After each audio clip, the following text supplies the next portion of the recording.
menjalani kegiatan pembelajaran online. Yang pada Allah kita masih libur, tapi bukan liburan ya nak, kita tetap belajar. Nah hari ini hari Kamis, jadwalnya Ibu belajar matematika. Sudah siap untuk belajar? Kalau sudah siap, siapkan dulu buku paket, LKS dan buku tulisnya sambil nanti menyimak video yang akan Ibu sampaikan sekarang. Oke, di setelah tes ini kita masuk ke bab 3, yaitu tentang diagram. Ibu tulis ya, diagram. Nah, sebelum tes kemarin ada beberapa di kelas Bukhari maupun di kelas Turmuzi sudah Ibu sampaikan sekilas tentang diagram. Gak apa-apa, sekarang Ibu ulang lagi supaya kalian pemahaman tentang diagram itu lebih mantap. Diagram ini berhubungan erat dengan statistik. Ya, apa itu statistik? Statistik adalah pengolahan data. Pengolahan data. Statistik atau pengolahan data ini akan kalian pelajari nanti di kelas 6, ya. Dan kita kembali ke diagram. Diagram ini ada dua macam, ya. Ada dua macam bentuknya. Yang satu berupa batang dan yang satu berupa garis atau biasa disebut dengan kurva. Nah, kemarin waktu pas pelajaran tentang garis Ibu pernah bilang garis itu ada 3 macam, garis lurus, garis melengkung, dan garis zigzag. Ternyata itu salah. Nah, dalam matematika tidak ada yang namanya lengkung atau zigzag. Adapun garis lengkung atau zigzag itu disebut dengan kurva, termasuknya ke dalam diagram. Ya, nah ini batang dan ada garis. Ya, batang itu seperti apa? Udah pernah jelaskan juga. Batang itu ya seperti batang, seperti ini. Ini namanya diagram batang. Ya, kalau kurva seperti apa Bu? Ya garis, berupa garis. Biasanya sebelum ditarik garis kita kasih titik-titik dulu. Nah, kasih titik.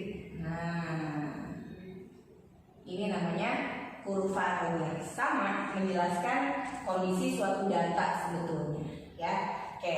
Dalam bab diagram ini khususnya di kelas 4 ada 2 tujuan pembelajaran yang harus kalian capai. Pertama, bagaimana cara kalian membaca data dengan baik berdasarkan gambar diagram ataupun gambar kurvanya. Tuh ya, Ibu ulang sekali lagi.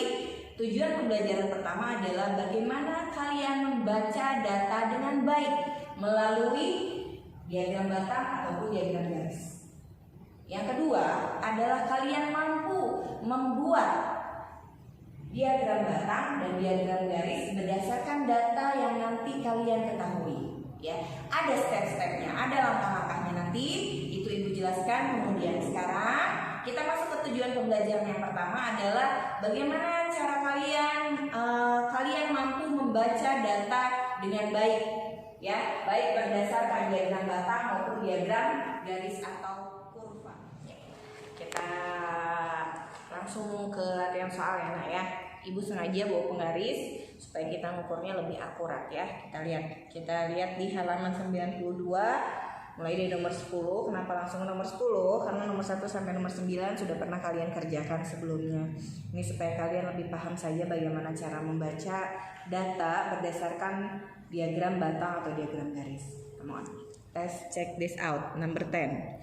Selisih antara penjualan terendah dan tertinggi. Kita lihat, yang tertinggi ada di hari Senin, yang terendah ada di hari Jumat. Selisih itu artinya dikurangin. Yang namanya dikurangin, kurangin yang besar, kurangin yang kecil. Kita lihat yang hari Senin, berapa dia? Nah, tepat di titik 60. Kemudian yang hari Jumat, kita lihat. Tepat di titik 10. Berarti tinggal dikurangin 60 dikurangin 10. Hasilnya 50. Cuma di sini nggak ada isinya. Nah, yang 40 ini diganti saja dengan 50, ya. Nggak masalah kalau di sini nggak ada isinya, tapi kalian sudah mengerjakan sesuai prosedur dan isinya tidak ada di sini, nggak masalah. Tinggal salah satu jawaban diganti atau kalian bikin jawaban baru dengan huruf E. Nah, next. Kemudian yang nomor 11. Pernyataan yang benar adalah, kalian lihat dulu ininya apa? Diagram batangnya ya. Yang A, jumlah kelahiran setiap tahun meningkat. Kita lihat dari 2002 ke 2003 memang mengalami peningkatan. Dari 2003 ke 2004 pun mengalami peningkatan. Tapi dari 2004 ke 2005 itu mengalami penurunan otomatis. Jawaban yang A itu salah. Yang B, jumlah kelahiran terbanyak adalah 60. Kita lihat terbanyak. Nah, yang terbanyak itu ada di 2004. Kita lihat 2004 itu menghasilkan berapa kelahiran? Oh, ternyata betul 60. Oke, kita keep dulu. Yang B betul ya. Lihat yang C, jumlah kelahiran pada tahun 2003 adalah 50. Kita lihat 2003. Nah, 2003 ternyata betul juga 50. Berarti B dan C betul nih. Kita lihat yang D, kelahiran paling sedikit terjadi pada tahun 2005. Kita lihat yang D. Apakah di 2005 paling sedikit? Nah, wah ternyata yang di bawah garis 2005 masih ada, yaitu tahun 2002. 2005 itu sekitar 58. Ya, 55-58. Sedangkan di 2002 itu 40. Berarti yang paling sedikit bukan di 2005, tapi 2002. Berarti jawabannya ada 2. Kalau enggak B adalah yang C. Ya. Kemudian berikutnya. Dari diagram batang di atas, jumlah siswa. Jadi ini menggambarkan data nilai ulangan harian suatu kelas ya. Yang nilainya 5 berhenti di 2. Oh, berarti 2. Yang nilainya 6 8, yang nilainya 7 4, yang nilai 8 4, nilai 9 ada 6. Yang ditanyakan jumlah siswa, gampang saja kalau jumlah siswa, jumlahkan saja berapa banyak atau frekuensinya. 2 tambah 8 10, tambah 4 14, tambah 4 18, tambah 6 24. Maka jawabannya adalah yang B. Nah, sesimpel itu nak ya. Tidak perlu berhitung yang rumit, tidak ada perkalian atau pembagian, paling hanya ada penjumlahan atau pengurangan gitu. Selebihnya kalian hanya membaca mana data ini, misalnya yang paling banyak ada di tahun berapa, yang paling banyak di kelas berapa, yang paling sedikit ada di mana, seperti itu ya. Belum sampai ke perkalian ataupun pembagian. Jadi belum terlalu kompleks ininya perhitungannya. Nah, untuk tujuan pembelajaran pertama, mampu membaca data dengan baik berdasarkan diagram batang atau garis sudah cukup, sudah selesai Ibu sampaikan. Tinggal kalian nanti mengerjakan latihan soal yang Ibu berikan ya. Latihan soalnya nanti ada via WA teks Ibu sampaikan dan akan disampaikan kembali oleh wali kelas kalian. Oke, next video tentang tujuan pembelajaran kedua, bagaimana cara membuat diagram garis dan diagram batang. Terima kasih. Ketemu lagi dengan Ibu ya. Kita masuk ke tujuan pembelajaran kedua, yaitu siswa mampu membuat diagram batang berdasarkan data yang sudah ada. Ya, ada beberapa langkah yang mesti kalian tempuh, lalui sebelum kalian membuat diagram batang atau diagram garis. Step pertama adalah kalian harus mengurutkan dulu data dari yang terbesar ke yang terkecil. Itu step pertama. Yang kedua, kalian buat tabel ya. Kemudian yang ketiga, di dalam tabel itu kalian tuliskan berapa frekuensi dari masing-masing data. Ya, jumlah frekuensi harus sama dengan jumlah data yang pertama. Seperti apa? Mungkin kalian bingung. Kita langsung lihat ke soal ya. Oke, di sini ada soal, contoh menyajikan data. Soal ini diambil dari buku paket halaman 194. Soalnya datanya tentang berat badan 20 siswa kelas 4 SD cantik. Nah, ini jumlah data pertama 20 siswa. Artinya, ketika kita sudah mengurutkan data-data ini, jumlahnya harus sama dengan ini, harus 20. Berat badannya ada 34, 40, 35, 37, 38, 34, 36 dan seterusnya sampai terakhir di 36 kg.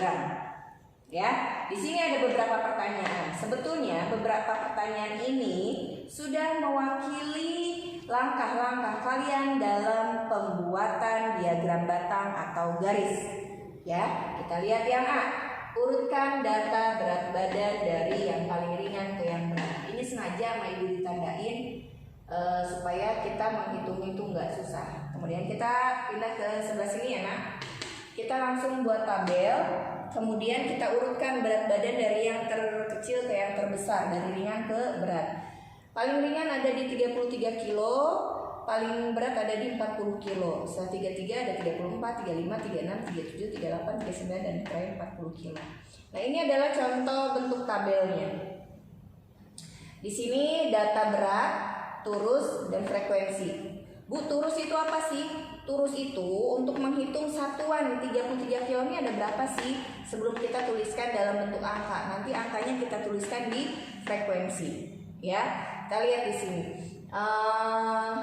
Turus ini boleh dituliskan, boleh juga tidak. Ya, kalau kalian merasa menghitung berapa banyak yang 33 berdasarkan yang tadi bisa langsung ke angka, silahkan, tidak apa. Berapa banyak yang 33 berdasarkan yang tadi bisa langsung ke angka, silahkan, tidak apa-apa. Tapi kalau misalnya kalian merasa kebingungan, boleh dibeginikan, ya. Ini fleksibel, tapi kalau frekuensi harus ada, ya. Sebentar Ibu ambil video dulu. Nah, kita lihat.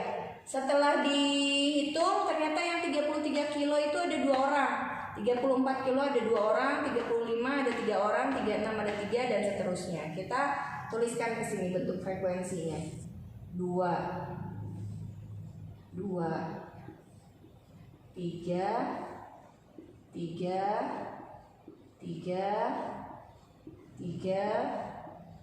2. Nah, kenapa Ibu langsung tuliskan di sini 20? Ini jumlahnya harus 20. Ya, kalau tidak 20 berarti salah. Kenapa Bu 20? Karena tadi di awal disebutkan bahwa data siswa yang dihitung berat badannya ini ada 20 orang. Artinya kalau ini jumlah ini tidak 20, jumlah frekuensi ini tidak 20, berarti kalian salah menghitung di sini. Mesti diulang lagi ke data awal. Kita hitung ya. 2 tambah 2 sama dengan 4, tambah 3 sama dengan 7, tambah 3 10, tambah 3 lagi 13, tambah 3 lagi 16, tambah 2 18, tambah 2 sama dengan 20. Berarti sudah klop ya datanya. Nah, ini bekal utama atau misalkan ini nih step paling penting untuk menyajikan data tersebut ke dalam bentuk diagram batang atau garis. Pertanyaan berikutnya adalah berapa banyak siswa yang berat badannya 36 kilo? Bisa terlihat di sini ini 36 kilo. Berapa banyak ini? 3 orang. Sudah terjawab pertanyaan yang C. Sekarang kita jawab yang pertanyaan yang D. Membuat diagram. Kita yang ini aja dulu ya, yang batang dulu ya. Sebetulnya sama saja. Diagram batang. Kita bikin 2 garis mendatar dan yang berdiri. Nah, yang berdiri ini biasanya untuk frekuensi. Kita tuliskan. Nah, yang tidur ini, yang kanan ke kiri ini biasanya untuk berat badannya. Pokoknya kalau untuk frekuensi adanya dia yang berdiri ya. Berat badan dalam kurung kilo. Kita kasih jarak ya. Ini ada berapa titik? Coba kita hitung. 1, 2, 3, 4, 5, 6, 7, 8. Ada 8 titik. 1, 2, 3, 4, 5. Berat badan dalam kurung kilo. Kita kasih jarak ya. Ini ada berapa titik? Coba kita hitung. 1, 2, 3, 4, 5, 6, 7, 8. Ada 8 titik. 1, 2, 3, 4, 5, 6, 7, 8. Dan ini frekuensinya cuma rentang 1, 2, dan 3 ya nak ya. Kita bikin agak tinggi. 1, 2, 3 supaya tidak terlalu dempet. 2, 3. Di sini mulai dari yang paling rendah dulu, berat badan yang paling ringan. 33, 34, 35, 36, 37, 38, 39 dan 40 ya, dalam kilogram tentunya. Nah, sudah selesai menuliskan seperti ini, barulah kita mulai membuat diagram batangnya. Kita lihat 33 ada berapa orang? 2 orang. 2 di mana? Oh, 2 di sini. Boleh pakai penggaris supaya lurus ya, Nak. Nah, seperti ini. Ya.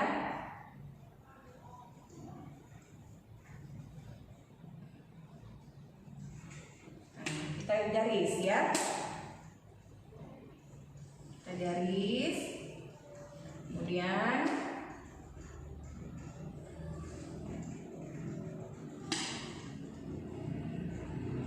seperti ini. Kalau kalian di rumah punya krayon atau pensil warna supaya terlihat lebih menarik, boleh ini diwarnai ya. Kemudian 34 berapa? Oh, sama ya.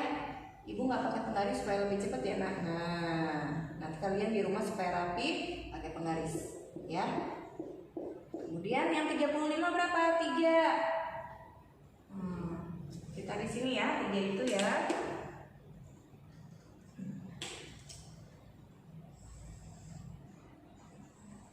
Kemudian yang 36 sama 3 kilo, 3 orang. Kemudian yang 37 ternyata sama juga 3 orang. Kemudian yang 38 sama 3 orang. Kemudian yang 39 2 orang.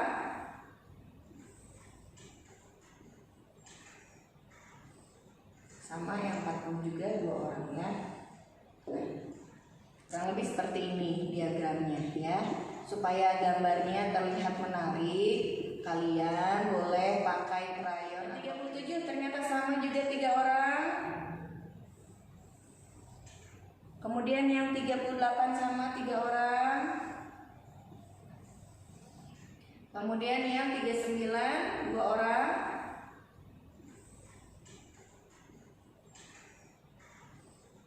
Sama yang 40 juga 2 orang ya. Kurang lebih seperti ini diagramnya ya.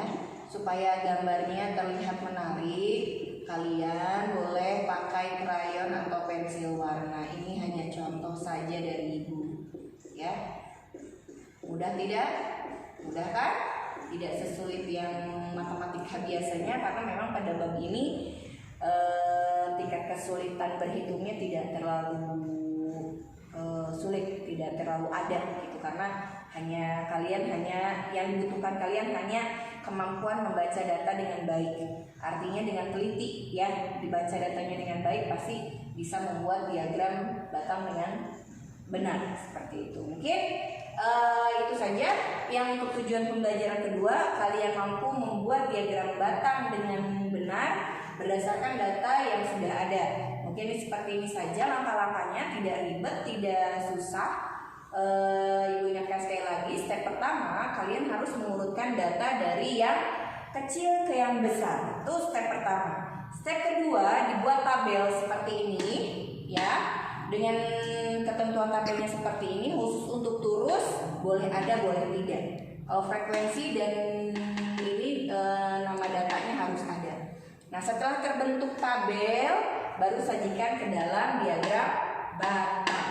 Ini judul diagram batangnya boleh dibikin gini: diagram batang berat badan SD cantik kelas 4. Ini judul diagram batangnya ya. Kira-kira seperti ini Nak untuk materi tentang diagram ya. Sudah habis materinya, sudah Ibu sampaikan semua, tinggal kalian latihan soal di rumah. Jangan lupa latihan soalnya dikerjakan. Kalau kalian bisa sendiri saja dulu. Nanti kalau menemui kesulitan boleh tanya sama orang tua. Kalau sama orang tua masih juga belum jelas, boleh tanya ke Ibu melalui wali kelas kalian ya. Cukup sekian dari Ibu. Mudah-mudahan kalian diberi kemampuan untuk mengerjakan soal-soal dengan mudah, diberi pemahaman oleh Allah, dimudahkan semuanya sama Allah ya. Terima kasih. Assalamualaikum warahmatullahi wabarakatuh.